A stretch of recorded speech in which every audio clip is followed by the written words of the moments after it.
Anda kembali menyaksikan segmen khusus Take a Look dalam program Profit CNBC Indonesia bersama saya, Anneke Wijaya. Presiden Joko Widodo telah mendorong percepatan agenda digitalisasi nasional dan perbankan menjadi salah satu tulang punggung perekonomian nasional yang merupakan salah satu sektor yang didorong untuk melakukan transformasi lebih cepat ke arah digital. Dan untuk membahas terkait hal ini kita akan berbincang dengan Country Director Cisco Indonesia Marina Kasyaribu, Director IT Bank Mandiri Timothy Utama, Direktur BCA Gregory Hendra Lembong, serta Direktur IT dan Operasi BNI YB Haryantono. Ibu Marina, Pak Timothy, Pak Hendra, dan Pak YB, apa kabar? Baik, Mbak Anneke, selamat siang. Selamat siang, Mbak Neke. Selamat siang Ibu Anneke, apa kabar? Siang, Mbak Anneke. Baik, kabar baik. Selamat siang semuanya. Mungkin pertama kita ke Pak Timothy terlebih dahulu.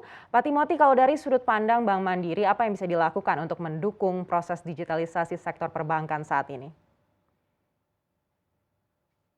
Selamat siang, saya rasa pertanyaan yang baik yang saya yakin bisa dilihat dari beberapa perspektif. Jadi waktu kami melihat digitalisasi dan seperti tadi di pembukaan dikatakan banyak yang sudah berlomba-lomba. Saya rasa pertama kali yang kami jawab atau tanya adalah nilai tambah apa yang kita bawa. Bukan semata-mata saya sudah mempunyai capability untuk digitalisasi. Nah, kalau kita lihat digitalisasi perbankan, definisi yang paling penting adalah membawa nilai tambah kepada nasabah supaya mereka bisa bertransaksi tanpa datang ke cabang.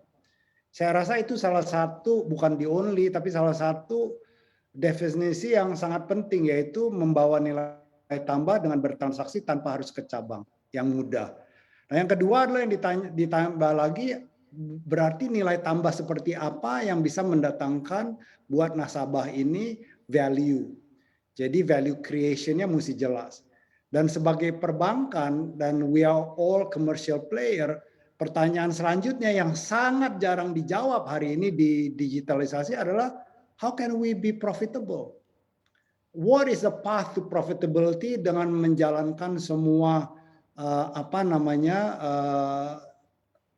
services ini yang membawa path to profitability. Dan mungkin yang terakhir adalah bagaimana memberikan efisiensi.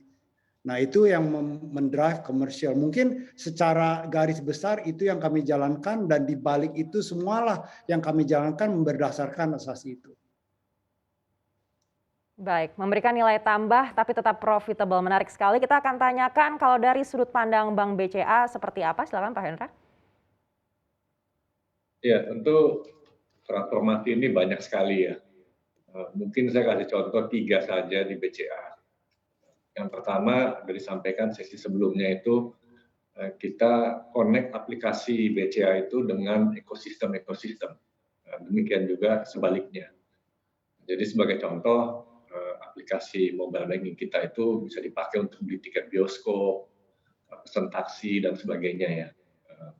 Demikian juga ekosistem player seperti Gojek itu bisa pakai ATM kita untuk ambil tunai. Jadi itu contoh yang pertama. Contoh yang kedua, kalau kita lihat ada segmen-segmen nasabah kita yang pebisnis, individu tapi dia punya bisnis, nah itu dia masih perlu datang ke cabang. Gitu ya. Nah itu pun kita ada digitalisasi di cabang, di mana kalau mereka datang ke cabang itu mau ganti kartu, mau print statement, itu nggak usah ngantri, langsung dengan mesin. Jadi semuanya bisa dilakukan dengan mesin. Ya. Itu contoh kedua digitalisasi di cabang-cabang kita. Yang ketiga kita lihat segmen milenial yang muda-muda ini tidak mau ke cabang, maunya semua di aplikasi. Nah teknologi-teknologi perbankan ini kan mungkin beberapa cukup lama. Jadi yang ketiga kita invest di dan buka BCA Digital. Semuanya dengan teknologi terbaru, semuanya bisa dilakukan dengan apps, user friendly, sesuai dengan kekinian dan kemauan milenial. Jadi itu yang mungkin 3 contoh saya bisa share di BCA. Baik, berikutnya dari BNI. Kalau dari BNI seperti apa? Silakan Pak YB. Mbak Anneke, thank you. Aku rasa kalau kita bicara mengenai perbankan ini akan mirip-mirip satu dengan yang lain. Ya, kalau kita namanya bank konvensional, kita bicara mengenai transformasi digital yang dilakukan, pasti ada 3 area. Ya.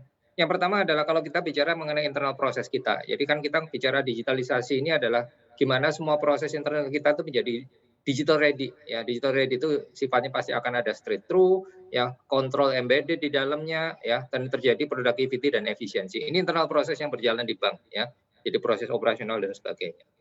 Area kedua adalah digital platform, ya, untuk customer kita. Bagaimana kita memposisikan layanan-layanan yang dilakukan oleh customer menjadi self service dan relevan untuk kelompok-kelompok mereka masing-masing segmennya, bisa consumer, bisa SME, dan segmen-segmen yang lain, mungkin micro banking dan sebagainya. Nah, ini kita delivery dari layanan ini ke dalam bentuk digital platform yang tentunya lebih lengkap lagi, dan semua layanan kita bisa lakukan dan mereka lakukan self service bergantung segmennya. Area ketiga seperti area sudah disampaikan oleh Pak Endra, ya, kita bicara mengenai digital ecosystem. Jadi dalam dunia digital ini satu dengan yang lain, platform satu, perusahaan satu dan lainnya saling terhubung. Nah, bagaimana kita bisa membuat bank ini terhubung dengan platform-platform digital yang lainnya, bisa berupa fintech, financial services, atau non-fintech, atau juga platform digital yang non-komersial kayak gitu. Terima kasih. Baik, menarik sekali. Pak Yebe, kalau di BNI prioritasnya apa nih? Mungkin kalau sudah ada roadmap-nya boleh di-share sedikit? Kalau roadmap, kalau kita bicara bank seperti BNI, sama mungkin dengan BCA ataupun Mandiri, kita kerjain semuanya, nggak ada pilihan, Mbak Anneke. Ya, karena size kita itu cukup universal, jadi kita mempunyai segmen yang lengkap mulai dari korporasi, consumer, even sampai ke mass market. Ya, jadi kita memang menyasar semuanya, karena semua juga customer kita. Jadi kita memang memberikan layanan cukup dominan. Kenapa seperti itu? Kalau kita bisa lihat ya, kalau kita bicara transaksi sekarang, transaksi perbankan kita itu yang dilakukan di cabang itu less than 2%, ya, 98% lebih itu adalah transaksi elektronik. Jadi kita tahu bahwa customer kita itu customer yang digital savvy juga. Jadi makanya layanan kita harus, namanya digitalisasi itu sesuatu yang keniscayaan yang bank-bank ini memang harus lakukan dengan baik, ya, karena segmen dari demand-nya juga tinggi. Kalau kita melihat dari segmen customer kita, 60% dari customer BN itu adalah milenial. Gen Y, Gen Z, ya, dan apalagi itu setelahnya, ya. Dan kita melihatnya bahwa ini tentunya mereka tuh generasi yang sangat tech savvy, yang sangat demanding untuk masalah digitalisasi. Jadi ini sesuatu yang memang harus kita lakukan untuk semua segmennya, Mbak Anneke. Baik, menarik sekali. Kita akan ke BCA, Pak Hendra. Kalau di BCA roadmap-nya seperti apa? Iya, tadi Pak YB udah sampaikan ya secara garis besar. Mungkin kalau dari saya kasih contoh 3 lagi dari segi roadmap. Yang pertama tadi disampaikan sesi sebelumnya, kalau kita lihat yang paling dikhawatirkan oleh para nasabah itu apakah sistemnya ini available atau tidak pada saat dibutuhkan. Jadi roadmap kita nomor 1 adalah memastikan always on 24/7 itu berjalan terus. Jadi di mana dan kapan saja nasabah kita mau transaksi itu harus bisa. Tidak boleh ada downtime sama sekali. Yang kedua, dengan makin banyak digitalisasi, permintaan dari nasabah juga makin banyak. Nah, jadi di kita terus building in-house IT development, di mana supaya lebih cepat, itu mesti kita bikin sendiri dengan cepat. Nah, kita di BCA mungkin sudah ada 1.400 orang, dan mudah-mudahan akhir tahun mungkin bisa sampai hampir 2.000, dan ini akan berkembang sangat cepat. Karena kita perlu IT sendiri supaya speed-nya cepat ya. Dan yang terakhir mungkin roadmap-nya mengenai data. Dengan semua transaksi banyak digitalisasi, datanya itu banyak sekali. Nah, bagaimana data ini kita pakai untuk manage fraud atau memberikan kenyamanan yang lebih lagi untuk nasabah, itu juga banyak investasi ke arah data. Jadi secara umum kita alokasikan 5 triliun capex opex, kebanyakan di 3 area ini sih. Baik, 5 triliun capex opex, menarik sekali. Kalau di Bank Mandiri seperti apa? Silakan Pak Timothy. Iya, teman-teman saya tadi udah banyak sekali menjawab. Saya rasa memang di sekitar-sekitar situ. Tapi waktu kita melihat ini, terutama untuk digitization, we have to have a roadmap yang cukup jelas gitu ya. Pertama kita tahu solusi kita, apakah kita mau beli bank digital? Karena banyak bank konvensional udah beli bank digital. Atau kita mau bertransformasi dari dalam. So what we believe, whilst we, sekarang kita sudah menghadirkan, we position Livin is our digital bank. Karena pada dasarnya orang bisa menjalankan bertransaksi tanpa harus ke cabang lagi dari buka account. And I think speed is of the essence, reliability, availability yang seperti dikatakan sama teman-teman saya. So with the roadmap that we put, kita melihat ada 5 garis besaran. Yang kurang lebih yang pertama adalah we have to make sure, karena kita conventional bank, our back end, our infrastructure is digital ready. Saya sudah memperkuat infrastruktur di mana we are running probably as a private cloud, one of the largest private cloud provider internally gitu ya. Jadi I have to run it on that digital infrastructure. Yang kedua, the products that we develop mesti digital native. So as a conventional bank, that's a big shift and requires a lot of planning. Jadi waktu Ibu lihat, mungkin teman-teman lihat, we launch Livin di tanggal 23 Oktober tahun lalu, di anniversary kita. Hari ini Livin, which is a true digital, sudah mempunyai 9 juta download. We are number 1 in App Store and Play Store, gitu ya. And in a month, in a time frame of 5 months, very few digital players can have a download of 9 million untuk di platform baru, completely new. Nah itu because of digital native product yang kita develop dan di belakangnya with capabilities and features yang is all designed on a microservices. Terus yang ketiga yang paling penting juga adalah the channels yang kita bangun untuk mengembangkan itu, yang salah satunya ada Livin tadi, dan juga channel-channel komplementer yang lain. Baik, Pak Timothy, kalau Anda lihat apa saja sih peluang dan tantangan untuk transformasi digital ini? Saya rasa from a conventional player buat saya ataupun semuanya yang di luar, as my opening tadi, first and foremost is how do I create a path to profitability. So what I mean by that, can I monetize? Semua orang sekarang ngomong ecosystem. Every single talk that talk about digital, we have an ecosystem talk about that. Tapi coba tolong ditanya nanti sama kita semua. Tantangannya, how do you turn this ecosystem into money? How do you monetize them?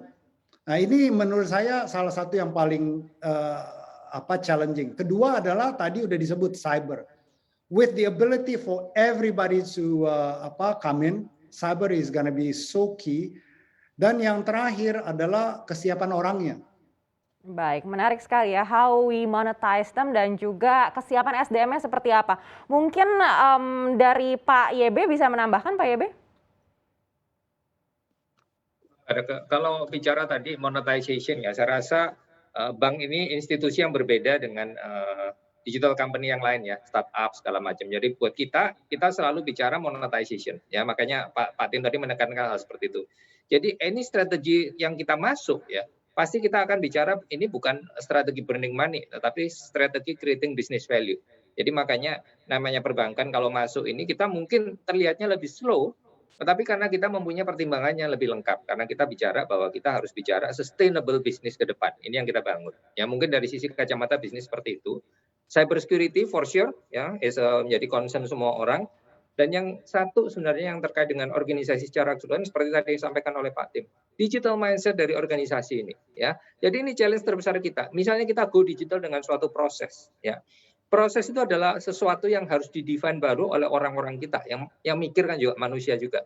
Tetapi kalau proses itu tidak dilakukan dengan digital mindset, mereka akan just membawa prosesnya manual sekarang dibikin di dalam platform ya, which is prosesnya akan sama aja. Padahal kalau kita bicara mengenai digital, it has to be simple, it has to be very productive, efficient, dan juga kontrol itu embedded di dalamnya.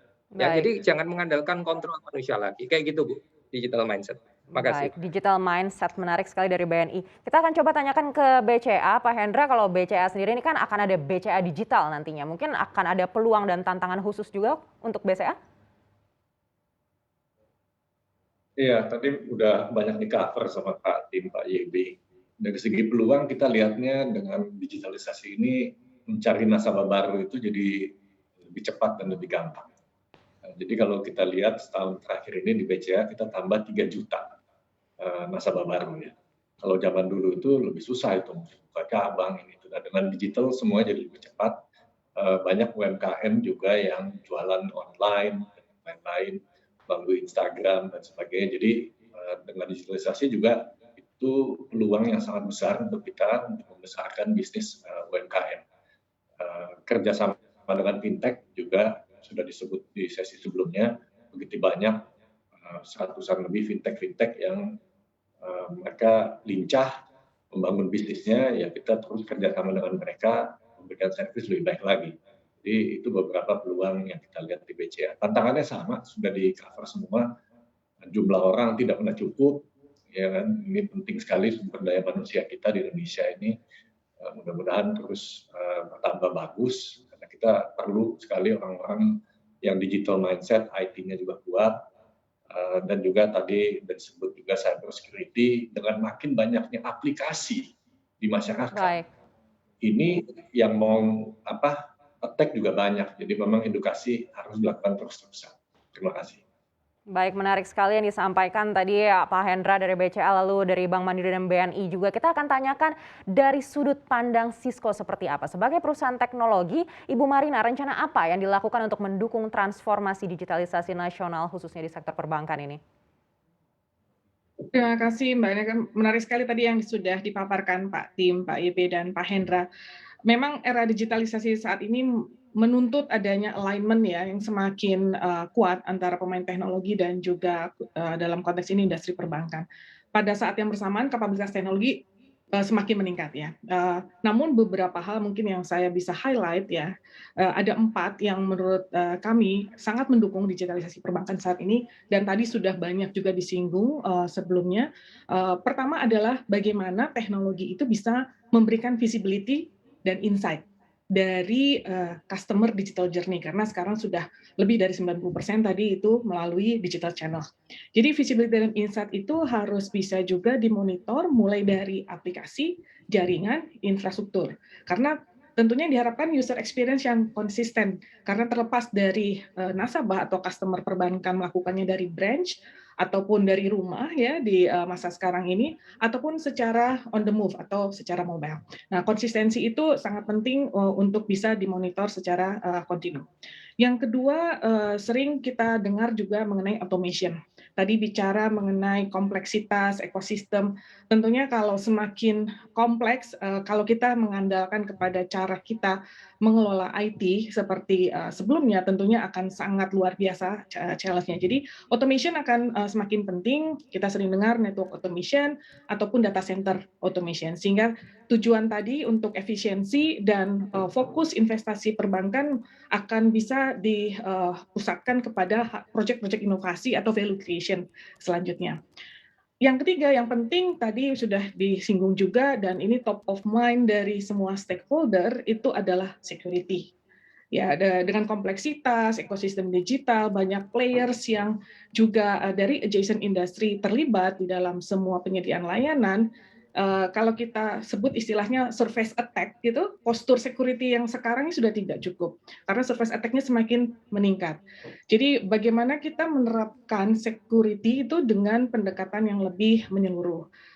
Di industri saat ini dengan model zero trust ya, zero trust security, model tersebut mampu mencegah, melindungi, dan merespon. Jadi 3 hal itu harus saling terintegrasi. Bagaimana mencegah, melindungi, dan merespons. Apakah itu resiko ataupun ancaman yang muncul dari sisi users, karena user bisa dari mana saja, dari perangkat dan aplikasi. Satu hal yang penting juga, kalau kita lihat sekarang peningkatan ancaman itu variasinya banyak sekali, semakin canggih gitu ya. Jadi threat intelligence itu juga harus lebih kini gitu ya, lebih terupdate gitu. Karena kalau tidak kita juga harus terus kejar-mengejar dengan meningkatnya berbagai macam variasi ancaman tersebut. Jadi threat intelligence juga menjadi salah satu fondasi di security. Yang terakhir yang menjadi fokus penting juga untuk digitalisasi menurut kami adalah bagaimana teknologi itu bisa memudahkan sistem operasi. Sekarang sudah banyak teknologi AI atau artificial intelligence gitu ya. Kalau di dunia IT sering dikenal dengan AI Ops. Jadi mungkin pengertian mudahnya adalah bagaimana sih sistem operasi itu bisa melakukan yang disebut self correction atau self healing jika ditemukan hal-hal yang tidak semestinya, dan akan menjadikan dirinya semakin efisien ke depannya. Dan saya pikir dengan tantangan yang dimiliki oleh Pak YB, Pak Tim, dan Pak Hendra, kalau kita tidak juga menerapkan dengan smart system operation dengan AI itu, kompleksitas ini akan semakin susah untuk di-manage. Jadi beberapa hal dari teknologi yang tadi sudah saya paparkan itu sebetulnya berbasis kalau semua sekarang pemain teknologi akan sangat menekankan integrasi antara connectivity, security, automation, analytics, dan kolaborasi dari value chain yang terkait, Baik. khususnya di era digital saat ini. Mungkin kurang lebih seperti itu, Mbak Ineke. Baik, menarik sekali Bu Marina. Pak Timothy, Pak Hendra, dan Pak Yebe, kita akan lanjutkan usai jeda. Jangan kemana-mana, dialog masih akan kami lanjutkan sesaat lagi. Tetaplah bersama kami.